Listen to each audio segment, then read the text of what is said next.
अस्सलाम वालेकुम नाज़रीन, प्रोग्राम आप देख रहे हैं कैपिटल टुडे। मैं हूं आपकी मेज़बान शिरीन जुल्फ़कार। नाज़रीन, सेनेट इंतखाबात जो कि इस वक्त मौज़ूए बहस बन चुके हैं और इस हवाले से वज़ीर-ए-आज़म इमरान खान की जानिब से भी आज तमाम तरह सरकारी मसरूफियात को तर्क करके और एक पार्टी तर्जुमानों का इजलास आज तलब किया गया और बिलखुसूस जो सिंध के अरकान थे उनके मसाइल को लेकर गवर्नर सिंध भी आज वहाँ पर मौजूद थे और उनकी जानिब से वज़ीर-ए-आज़म इमरान खान की जानिब से रिमार्क्स आज ये दिए गए कि तमाम तर अरकान को जो है वो जो नाराज़ अरकान थे उन्हें मना लिया गया है। और ख़ासतौर पर एक और बड़ी इंपॉर्टेंट बात उनकी जानिब से ये की गई है कि यूसुफ रज़ा गिलानी जिनको शिकस्त होगी, कॉन्फिडेंट का इजहार जो है वह पाकिस्तान तहरीक-ए-इंसाफ की जानिब से सामने आ रहा है। और इस हवाले से हम देख रहे हैं कि आज यूसुफ रज़ा गिलानी के इलेक्शन कमीशन में जो कागजात नामजदगी है वो चैलेंज हो जाते हैं और उन पर इस क्लेम के साथ के कुछ हक़ाइक़ हैं जो कि उन्होंने छुपाए हैं। एक और बड़ी इंपॉर्टेंट आज की एक बड़ी खबर ये है कि जो गैर कानूनी तामीरात हैं उनके खिलाफ एक तफसीली फैसला आया है जो कि एक प्रेसिडेंट जो है वो सेट हो गया है इस्लामाबाद हाई कोर्ट की जानिब से। Chief justice Islamabad high court Athar Minallah की ज़ेर सदारत की सरबराही में जो 4 रुकनी बेंच कायम किया गया था और 4 रुकनी बेंच ने 30 सफ़ात पर मुश्तमिल एक तफसीली फैसला आज जारी किया है जिसमें वकला के चेम्बर्स और ख़ास तौर पर वो ग्राउंड्स और वो फुटबॉल स्टेडियम्स जो है वो मिसमार कर दिए जाएंगे, गिरा दिए जाएंगे और एक डेडलाइन दी गई है कि 23 मार्च से पहले इस प्ले ग्राउंड को आम आवाम के लिए बहाल कर दिया जाए। अब इस फैसले का जो कि एक इटसेल्फ एक प्रेसिडेंट सेट कर चुका है, इस पे वकला बरादरी पर इस फैसले का क्या असर होगा, कितने दूरस नताइज हम देख सकते हैं कि सामने आ सकते हैं, इस पर ज़रा आज के प्रोग्राम में बात करेंगे। और एक और बड़ा दिन आज ज़िमनी इंतखाबात के हवाले से हमने देखा कि PS 88 मलीर में आज जो सूरत हाल रही काफ़ी कशीदा रही। अगर ये कहें कि कराची में कोई इंतखाबात के हवाले से अगर चैलेंजिंग सिचुएशन ना अपीयर हुई हो आज दिन तक तो ये शायद गलत नहीं होगा, क्योंकि जब भी कराची में इंतखाबात हुए हमेशा एक चैलेंजिंग सूरत हाल हमें देखने को मिली है और जिसका एक कंटिन्यूस एक तसलसल हमें आज के इंतखाबात और आज की पूरी जो एक वोटिंग का अमल था उस पर असर पड़ता हुआ उसका नज़र आया है। पशीन सांगड़ में वहाँ से कुछ इस तरह की इतलात मौसूल नहीं हुए गो के, लेकिन आज हमने देखा कि बिलखुसूस कराची में मलीर PS 88 जहाँ से इस तरह की सूरत हाल और इस तरह की इतलात हमें मिली है कि फायरिंग हुई और इसके अलावा इश्ताल अंगेज़ी हमें दिखाई दी। और ख़ास तौर पर जो एक बड़ी डेवलपमेंट इसमें सामने आई है कि ऑपोजिशन लीडर हैं सिंध असम्बली के हलीम आदिल शेख, जिन्हें गिरफ्तार किया गया, पहले हिरासत में लिया गया, फिर पुलिस की जानिब से उनकी गिरफ्तारी की तस्दीक की गई और न सिर्फ उनकी गिरफ्तारी की बल्कि उनके साथ साथ कुछ दीगर रहनुमा है जिनकी गिरफ्तारी की भी तस्दीक की गई है। इल्ज़ाम उन पर यह लगाया जा रहा है सईद खनी, जब उन्होंने प्रेस कॉन्फ्रेंस की उनकी जानिब से कहा गया कि वो असलहे की नुमाइश में मुलविस थे, फायरिंग में जो है वो मुलविस नजर आए और ख़ास तौर पर वो गश्त करते रहे जो है वो ये मेमन गोट के हवाले से। और जब वो मेमन गोट में से उनकी गिरफ्तारी अमल में लाई जाती है तो ये मौक़िफ़ पुलिस की जानिब से सामने आता है कि पिछले कुछ 2 मुकदमात थे जिन पे वो मतलूब थे। तो ये आज पूरे दिन क्या सिनेरियो रहा PS 88 मलीर में, आज पूरा दिन क्या सूरत हाल रही, हमने एक रिपोर्ट तैयार की है, पहले आप ये मुलाहज़ा करें फिर ज़रा ताज़ा तरीन सूरत हाल पर बात कर लेते हैं।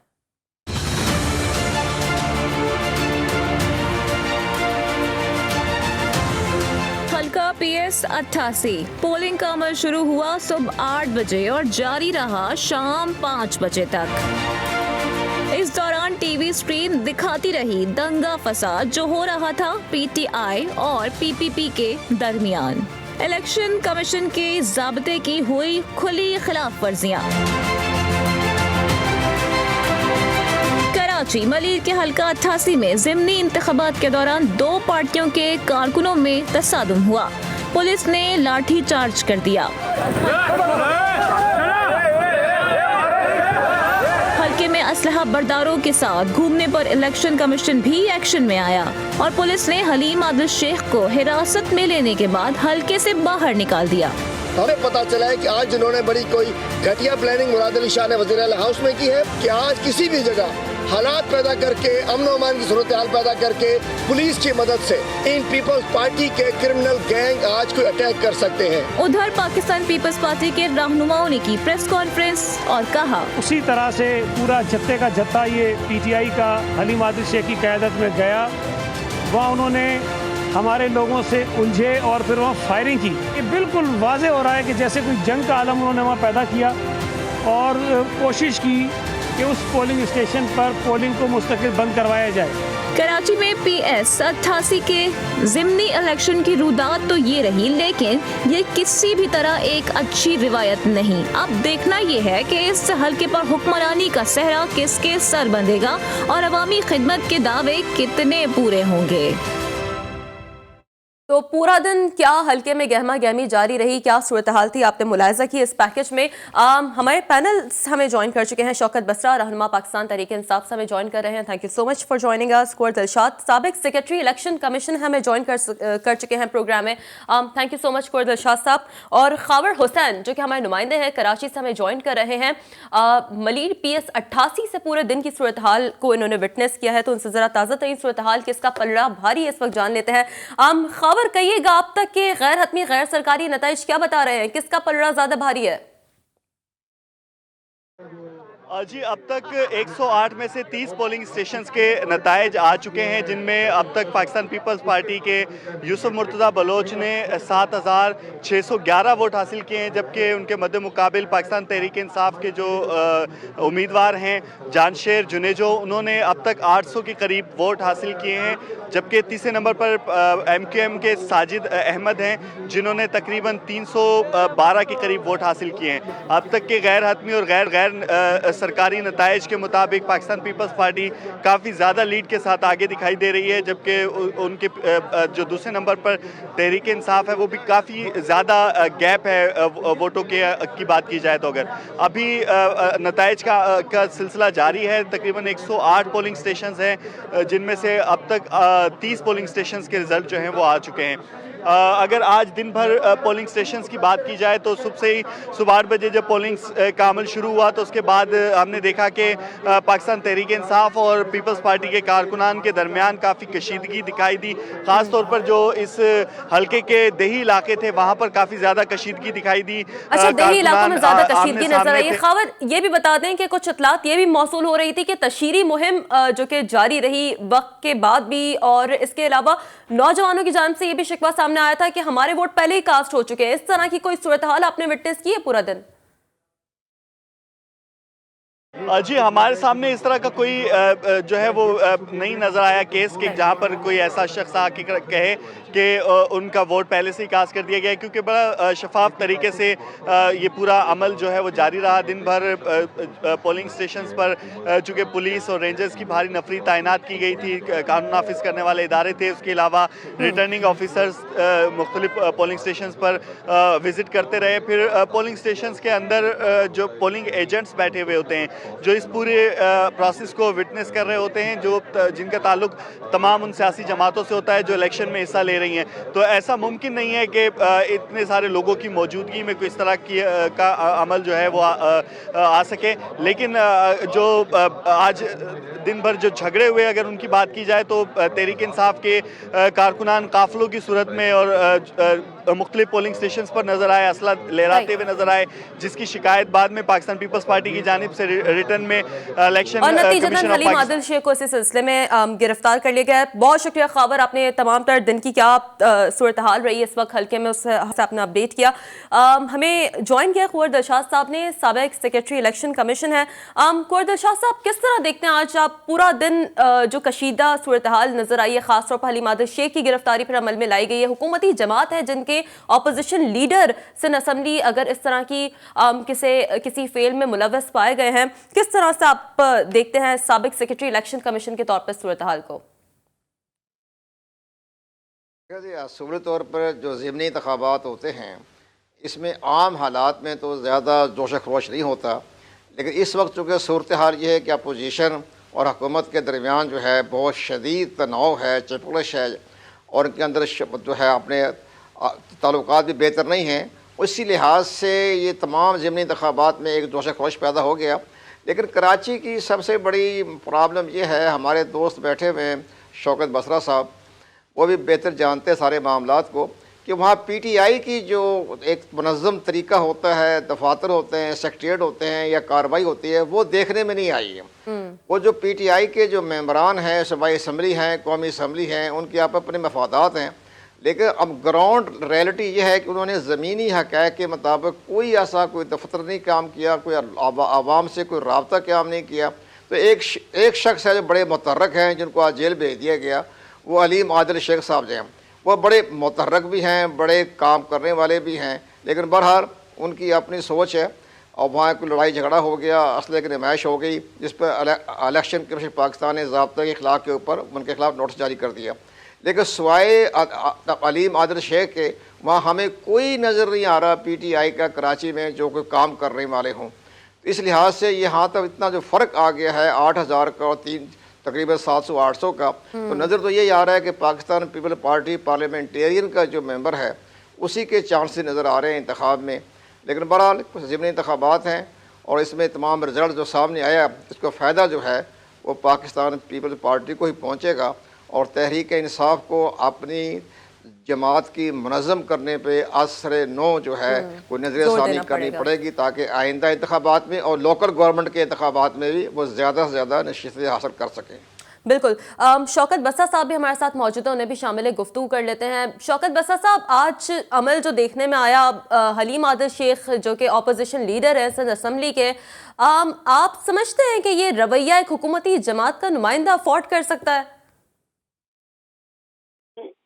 जो कुछ मीडिया से पता चला है वो यही कहा गया है, और बल्कि रिपोर्ट्स ये हैं कि हलीम आदिल साहब ने इंटरफेस किया है और गलत किया है। और मैं समझता हूँ अगर ये बात सच है तो बिल्कुल इसकी इजाज़त नहीं देनी चाहिए, खा वो तहरीक इंसाफ से हो, आप किसी से हो, क्योंकि इलेक्शन प्रोसेस के अंदर उसको स्मूथली उसको होना चाहिए, वहाँ पे किसी किस्म का अनरेस्ट नहीं होना चाहिए। तो मैं समझता हूँ अगर हलीम आदिल शेख साहब ने भी किया तो हक़ाइक़ सारे सामने आ जाएंगे। लेकिन जो हलीम आदिल शेख साहब का मौक़िफ़ सामने आया वो ये आया है कि जी मुझे ज़बरदस्ती रोका गया है, मुझे मिसहैंडल किया गया है और हमारे वोटरों को नहीं जाने दिया जा रहा था। और वहाँ इनके लोग जो थे, बल्कि जो पुलिस है वो पूरा उनको असिस्ट कर रही थी, उनको फैसिलिटेट कर रही थी और उनको वो हमारे लेकिन उस सिनेरियो में भी शौकत बस्सा साहब इस बात को थोड़ा और सिंपल बना दे, असलहे की नुमाइश और फायरिंग की इजाजत किसी सूरत अगर इस तरह की कोई कंप्लेन थी तो वो रजिस्टर हो सकती थी, इलेक्शन कमीशन पे जाकर वो चैलेंज हो सकता था। लेकिन इस तरह का असलहे का आजादाना इस्तेमाल करना, फायरिंग जिसकी वीडियो मौजूद है, तो ये रवैया तो काबिल मजम्मत है। बिल्कुल बिल्कुल। अगर उनके गार्ड्स ने बगैर किसी वजह के फायरिंग की है या वो असले की नुमाइश की है तो बिल्कुल मैं समझता हूँ कानूनी कार्रवाई होनी चाहिए, और बिल्कुल में हो भी चुकी है। अब इसका अब वो मैंने मीडिया आज चुका देखा नहीं है। अच्छा, शॉर्टली शौकत बस्सा साहब, चूंकि आप कंडेम भी कर रहे हैं, यकीनी तौर पर पार्टी में इस हवाले से गुफ्तगू भी चल रही होगी, तो कोई एक्शन पाकिस्तान तहरीक इंसाफ लेगी क्या? देखिए मैं आपको फिर कह रहा हूँ कि ये हो नहीं सकता कि तहरीक इंसाफ के अंदर हाँ कोई भी हो, अगर वो कानून को वायलेट करेगा, अगर वो डिसिप्लिन की खिलाफ वर्जी करेगा, अगर कानून को हाथ में लेगा तो का हम और तहरीक इंसाफ उसके साथ खड़ा नहीं होती। ये माजी में आप लोग देख चुके हैं। सो अगर ये उन्होंने, मैं फिर कह रहा हूँ कि फुटेज अगर आ गई है और कसूर हलीम आदिल शेख साहब का है, then he will face the music. तो इसलिए ये बात रेस्ट एश्योर रखें कि हमारी तरफ से, क्योंकि यहाँ तो वैसे भी सिंध गवर्नमेंट में आपको पता है कि पीपल्स पार्टी की हुकूमत है, पुलिस उनके ताबे है, सारी एडमिनिस्ट्रेशन उनके अंडर है, तो वहाँ पर हमारी इंटरफेरेंस बनती भी नहीं है कि हम लोग वहाँ पर कोई डायरेक्शन पास कर सके। लेकिन अगर हलीम आदिल साहब के साथ ज्यादती होगी, अदालतें आजाद है, हम अदालतों में जाएंगे। अगर एडमिनिस्ट्रेशन गलत करेगी वो अदालत में जाएंगे। हमारी हुकूमत उनको किसी गैर कानूनी अमल पर सपोर्ट नहीं करेगी। ठीक है। शौकत बस्सा साहब और कुंवर दिलशाद साहब साथ ही रहिएगा। ब्रेक का वक्त हुआ है, ब्रेक से वापस आएंगे तो सेनेट इंतखाबात जो कि इस वक्त मौजूद बहस बन चुके हैं, यकीनी तौर पर वो PDM और हुकूमत दोनों के लिए एक बहुत बड़ा चैलेंज बनकर सामने खड़े हैं, जिसका हतमी फैसला 3 मार्च को होगा। और इसके अलावा आज एक बड़ा तफसीली फैसला जो कि तजावुजात के हवाले से इस्लामाबाद हाईकोर्ट की जानिब से भी आया है, इस पर भी बात करेंगे। वक्त हुआ है ब्रेक का, स्टे विद अस।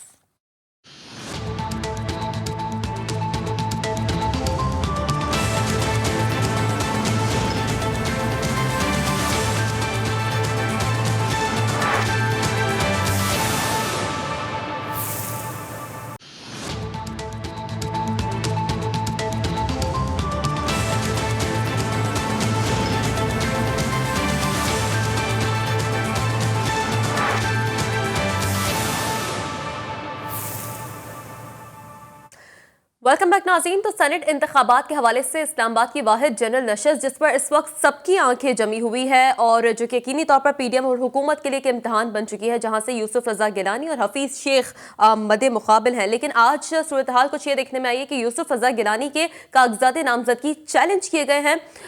ये मौक़िफ़ अपनाया गया है कि उन्होंने हक़ाइक़ को छुपाए हैं और जिस मुकदमे में उन्हें सज़ा दी गई थी ये बात मेंशन नहीं है कागजात में।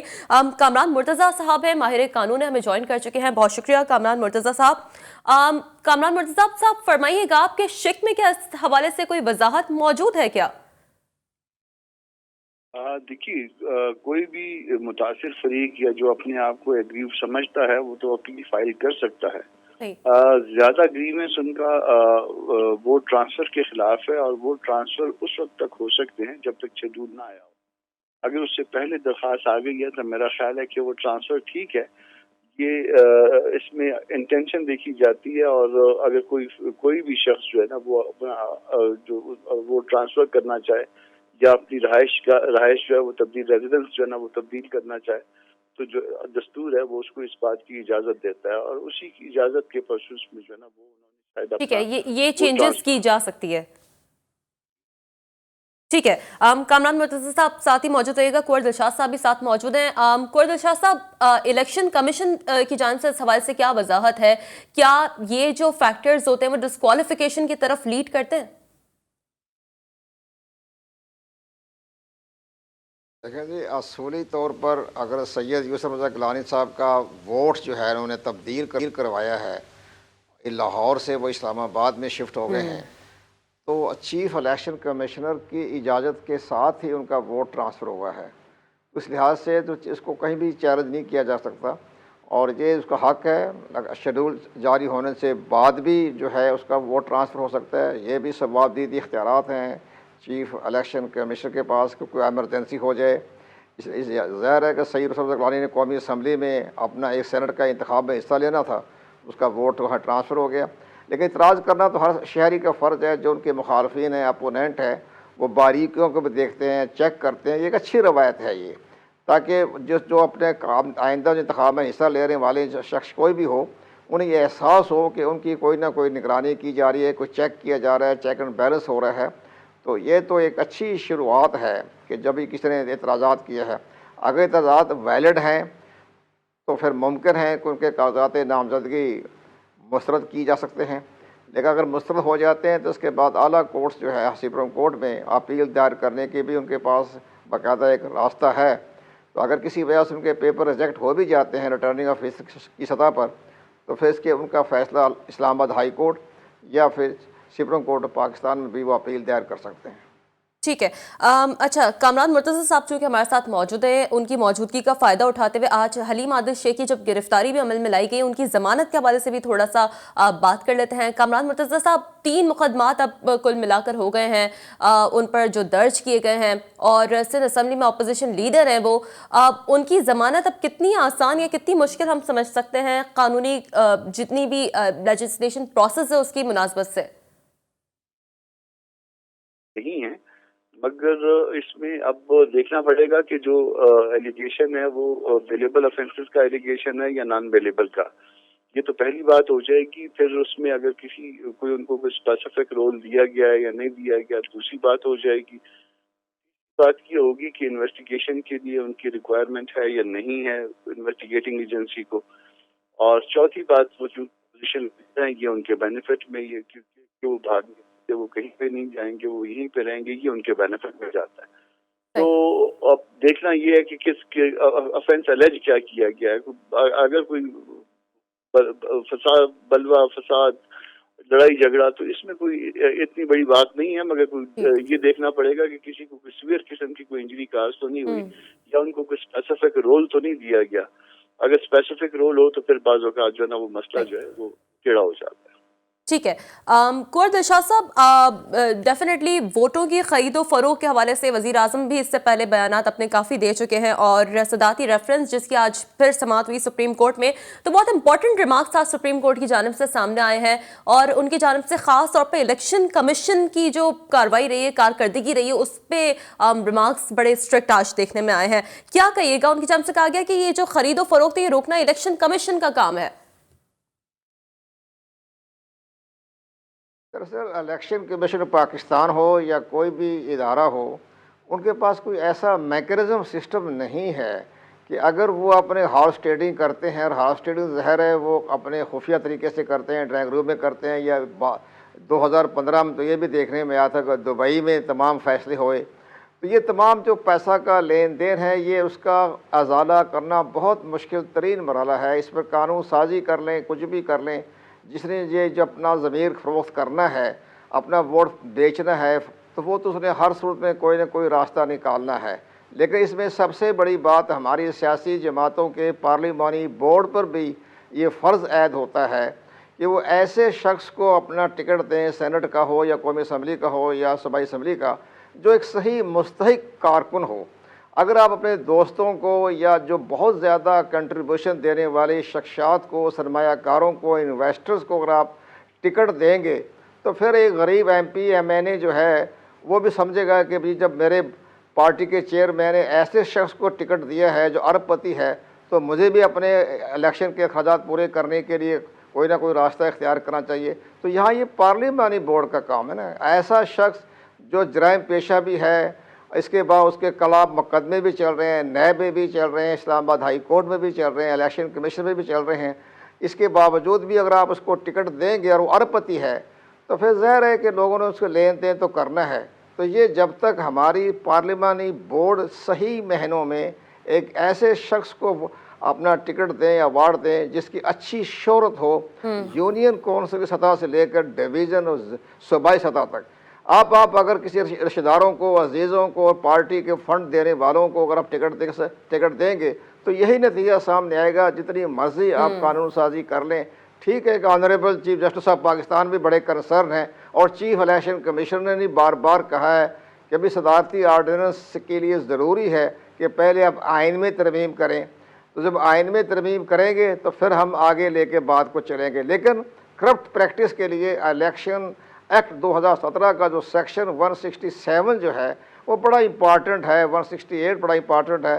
तो यहाँ फिर इलेक्शन कमीशन को भी चाहिए कि वो अपना सख्त कदम उठाएं। करप्ट प्रैक्टिस करने वाले के बारे में कोई ऑडियो वीडियो आ जाती है तो आप उनको तलब करें, आप उनको बुला लें, वहाँ कितनी बड़ी शख्सियत हो, कितनी बड़ी पार्टी का चेयरमैन हो, उसको आप बुला के पूछें। आप देख रहे पेशावर वाला वाक़या बड़ा अहम वाक़या है, इसमें ऑडियो वीडियो सब कुछ सामने आ गई है। तो इसमें अब हमारा पार्लिमानी कमेटी का जवाब नहीं बनता। ये इलेक्शन कमीशन ऑफ पाकिस्तान के पास वफाकी हुकूमत को रेफरेंस भिजवाना चाहिए था, क्योंकि वफाकी हुकूमत के वज़रा ने प्रेस कॉन्फ्रेंस के इसको बाकायदा इंसाफ भी किया है, और प्राइम मिनिस्टर साहब भी बड़े फ़ख्रिया अंदाज में कह रहे हैं कि जी हॉर्स ट्रेडिंग हो रही है, इसलिए हम कानून साजी करवा रहे हैं। तो कानून साजी करवाना तो बड़ी अच्छी बात है। और ना इस एक और बड़ी बात है कि ये जो ऑर्डिनेंस है ये बड़ा अच्छा ऑर्डिनेंस है, इसमें कोई वो नहीं है। लेकिन इसके लिए सबसे बड़ी बात यह है कि आप पहले आर्टिकल 226 में आइन साजी कर लें, कानून साजी कर लें, तरमीम कर लें, ताकि इलेक्शन कमीशन को पाकिस्तान के और टिकट मेरिट पर देने चाहिए। वज़ीर आज़म इमरान खान भी यही बात कर रहे हैं। शौकत बस्सा साहब भी हमारे साथ मौजूद हैं। शौकत बस्सा साहब, वैसे तो बहुत सारे ऐसे अरकान के कुछ इश्यूज थे जो कि लेकर आज वज़ीर आज़म के सामने भी पेश किए गए, लेकिन फ़रज शहजादी को जो है वो सेनेट का टिकट दिया गया, उन पर भी काफ़ी इस हवाले से ये चीज़ें सामने आ रही हैं कि क्या वो मेरिट पर पूरा उतरती हैं? पहली बात तो कंवर दिलशाद साहब भी और कामरान मुख्तार साहब भी मेरे बड़े हैं और माशाल्लाह दोनों की अपनी अपनी फील्ड में बड़ी एक्सपर्टीज है, और उन्होंने जो कानूनी राय दी है मैं उसका एहतराम करता हूँ। पहली बात तो, और मैं उससे एग्री भी करता हूँ, कुछ चीज़ों पे कहे मैं उस पर वजाहत पेश करूँगा। लेकिन जहाँ तक बात है, आपने फरज शहजादी का बात, उनको टिकट नहीं दिया गया, इसकी वजाहत आप ही है। वो प्रपोजर से टेंडर है, वहाँ पर डॉक्टर जरका को टिकट दिया जा चुका है तहरीक इंसाफ का, खवातीन की नशिस्त पे, वो उनकी प्रपोजल से टेंडर है। पहली बात तो ये। दूसरी बात ये है कि अगर उनको भी टिकट दिया जाए तो इसमें क्या बुरा है। वो तहरीक इंसाफ से उनकी पुरानी एफिलिएशन है, वो बहुत, और ये शायद बहुत कम लोगों को पता होगा, वो तहरीक इंसाफ से बहुत देर से वाबस्ता है। अब उनका जिस हवाले से नाम लिया जा रहा है, अगर दोस्त होना, रिलेशन होना, तल्लक होना, क्या इसमें क्या बुरी बात है। अब इवन आप ये देख लें कि प्राइम मिनिस्टर इमरान खान जब से हुकूमत, चूंकि 70 साल वो आज तक ना कभी हुकूमत में आए हैं, ना तहरीक इंसाफ कभी हुकूमत में आई है। कोई उनका मुझे रिश्तेदार बता दें। यहाँ पर तो मेरिट ये होता था कि ठीक है, यानी कि शौकत बसर साहब, मैं आपकी बात से ये समझ पा रही हूँ कि आप इस बात को कंफर्म कर रहे हैं कि फरज शहजादी को सेनेट का टिकट नहीं इशू हुआ है। बिल्कुल नहीं दिया गया, बिल्कुल नहीं दिया गया। वो प्रपोजल और सेकेंडर जो होता है, जाहिर है वो होता ये है कि आप 2-2, 3-3 लोगों को अप्लाई करवाते हैं। अभी जैसे कह रहे थे अपना कमर दिल शाह साहब, अगर यूसुफ रजा गिलानी साहब अल्लाह ना करे वो अगर नायल हो जाते हैं, उनकी जगह डेफिनेटली कोई और कैंडिडेट होंगे जो वहाँ पर कंटेस्ट कर रहे होंगे, तो वो उनकी हैसियत वो वाली है। ठीक है, शौकत बसर साहब, कुरदिल शाह साहब साथ ही मौजूद रहिएगा। यहाँ वक्त हुआ है एक ब्रेक का, और ब्रेक से जब हम वापस आएंगे तो इस्लामाबाद हाई की जानिब से भी एक तफसीली फैसला आज जारी हुआ है, उनकी जानिब से दिया गया, इस पर जरा बात करेंगे। Stay with us after this break.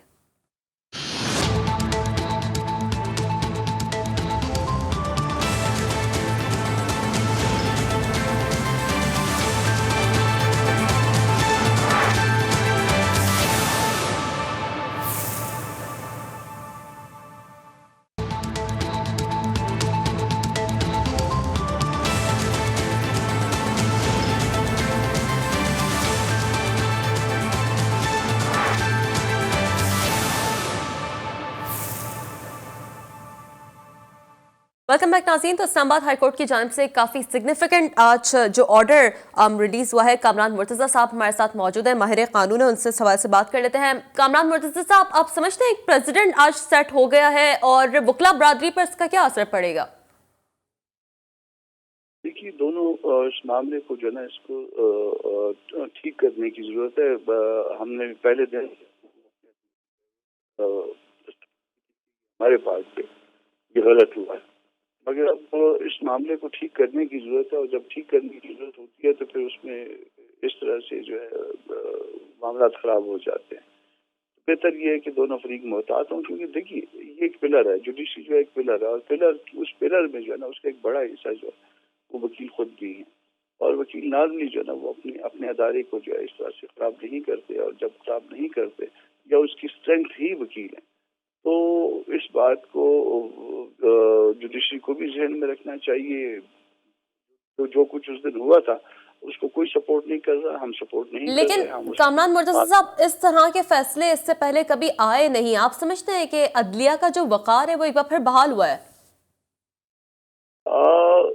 देखिए, इस तरह से फैसले नहीं आए, मगर बाज वक़ात जो है ना वो इसमें इस तरह से फैसलों से वक़ार शायद बहाल ना हो। अच्छा। वक़ार बहाल कराने के लिए दूसरे इक़दाम भी करने पड़ते हैं, और वो भी किए जाने चाहिए। ठीक है, अमली इक़दाम भी किए जाने चाहिए। ठीक है, शौकत बसर साहब की जानिब बढ़ूंगी। शौकत बसर साहब, समझते हैं आज का ये फैसला एक रिफ्लेक्शन के तौर पर आप किस तरीके से देख सकते हैं, क्योंकि हलीम आदिल शेख जिनकी आज गिरफ्तारी भी अमल में लाई गई है, मुकदमे में इंदराज है, जो एक तोड़फोड़ जब की गई थी उनके फार्म हाउस पर, और उसको रेजिस्टेंस के तौर पर भी आज के इस गिरफ्तारी में भी एक ये फैक्टर उनके शामिल है मुकदमे के इंदराज में, तो रिफ्लेक्शन आता हुआ देख रहे हैं आज के इस फैसले को आप? लेकिन पहली बात मैं फिर कह रहा हूँ कि इलेक्शन में अगर कोई वायलेशन हुई है तो उसको अगर जो गए वो अदालत को फेस करेंगे। और दूसरी बात, डेफिनेटली हमारी सेंट्रल में गवर्नमेंट अगर हमने इंटरफेयर करना होता तो हम देखते हैं कि मुकदमा दर्ज ही ना होते। पहली बात तो ये क्लियर कर दें।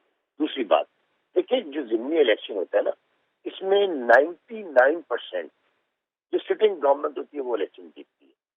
अच्छा, ये इस वक्त आपको पता है कि सिंध में गवर्नमेंट है पीपल्स पार्टी की, और वो जीती है। और दूसरी बात ये होती है कि वो सीट जीती किसने है, पहले वो कौन सा एमपी था, किस पार्टी का जीता, वो भी चेक कर लें। और दूसरा, वहाँ पे भी अब आप देखें ना, बाई इलेक्शन हो रहे हैं जो वहाँ पर पंजाब में, वो 2 सीटें वो हैं जो 1-1 लाख के मार्जिन से जीती है नून लीग ने। तो अगर वो हम जीत जाते हैं तो हमारी बहुत बड़ी अचीवमेंट होगी।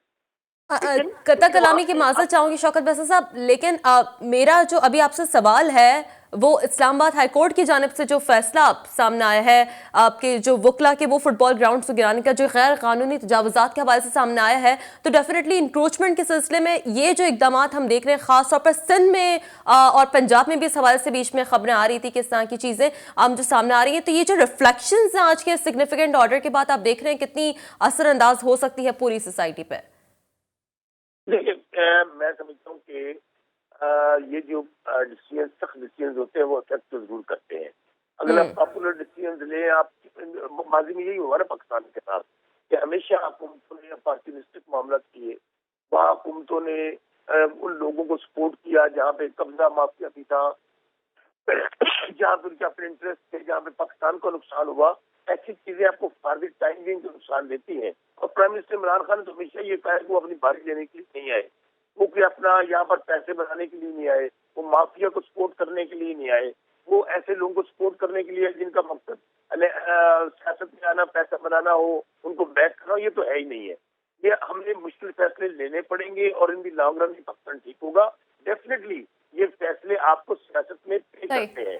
आपके वो लोग जो है आपके खिलाफ जाते हैं, अगर क्योंकि वो पॉपुलर डिसीजन नहीं होते हैं, तो डेफिनेटली ये इशू है जो आप डिस्कस कर रही है, बिल्कुल सही कर रही है। लेकिन मैं फिर कह रहा हूँ कि ये ज़िमनी इलेक्शन है, ये अब इस चीज का जो रिजल्ट आ भी जाए, ना हुकूमत बनाने की पोजीशन में, ना गिराने की पोजीशन में। यहाँ ठीक है, ठीक है, आपका पॉइंट आ गया। कुंवर दिलशाद साहब भी हमारे साथ मौजूद हैं। कुंवर दिलशाद साहब, आज जो एक फैसला इस्लामाबाद हाईकोर्ट की जानिब से सामने आया है, आप उसके कितने दूरस्थ नताइज देखते हैं और खास तौर पर क्या आप कहिएगा कि वकला बरादरी पर बिलखुसूस इसका कितना असर पड़ सकता है? अमली इक़दाम अगर इसके नहीं होंगे तो इस तरह के फैसले जो कि सूदमंद साबित नहीं हो पाते।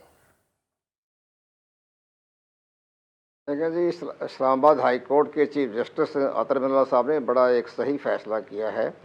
उनके वकला ने, चंद वकला थे, 15-20 थे, ज़्यादा नहीं थे। Exactly. वो खुद ही बता रहे हैं कि 8-10 वकला ने उनके साथ बदतमीजी की है। देखो ना, एक चीफ जस्टिस हों इतने बड़े high court, Islamabad high court, बड़े इंतहाई शरीफ आदमी, इंतहाई मिलनसार हैं, सबके साथ उनके अच्छे ताल्लुकात हैं, तो उनके साथ ऐसा सलूक करना जो था मुनासिब नहीं था। इस लिहाज से ठीक है कि सिविल जज ने आर्डर जारी किया, उनके दफातर गिराना ये भी दुरुस्त नहीं था। इनके लिए कोई रास्ता, मुतबादल रास्ता देना चाहिए, क्योंकि वकला ने भी अवाम के साइलिन के मसाइल हल करने होते हैं, केस तैयार करने होते हैं, उनके लिए जगह प्रोवाइड करना, ये भी सूबाई भी अपना इस्लामाबाद हुकूमत का भी एक ख़ास जो है उनका फ़र्ज़ है। इसलिए इस्लामाबाद हाई कोर्ट का भी फ़र्ज़ था कि उनके मफादात को देखते। लेकिन बहरहाल ये जो भी मामला हुआ है, उनके साथ बदतमीज़ी करना, उनके साथ बड़े तरीके से उनको जैसे सुनने में आ रहा है कि काफ़ी बदतमीज़ी उन्होंने की है, इसकी बना पर ये मसला मसाइल पैदा हो गए। लेकिन बहरहाल हम चाहते हैं कि वकला के लिए बेहतरीन इज़्ज़त के साथ बड़ा अच्छी उनकी रिहाइश दफातर जो है वो मुहैया करना, ये इस्लामाबाद गवर्नमेंट का भी काम है। ठीक है, बहुत शुक्रिया। कुंवर दिलशाद साहब, साबिक सेक्रेटरी इलेक्शन कमीशन, हमारे साथ मौजूद थे। हम शौकत बसर साहब, रहनुमा पाकिस्तान तहरीक इंसाफ, हमारे साथ मौजूद थे, और कामरान मुर्तज़ा माहिर कानून हमारे साथ मौजूद थे। 3 बड़े इंपॉर्टेंट डेवलपमेंट्स और टॉपिक्स जो हमने आज के इस प्रोग्राम में बात की है। इसी के साथ प्रोग्राम से फिलहाल इतना ही। Thank you.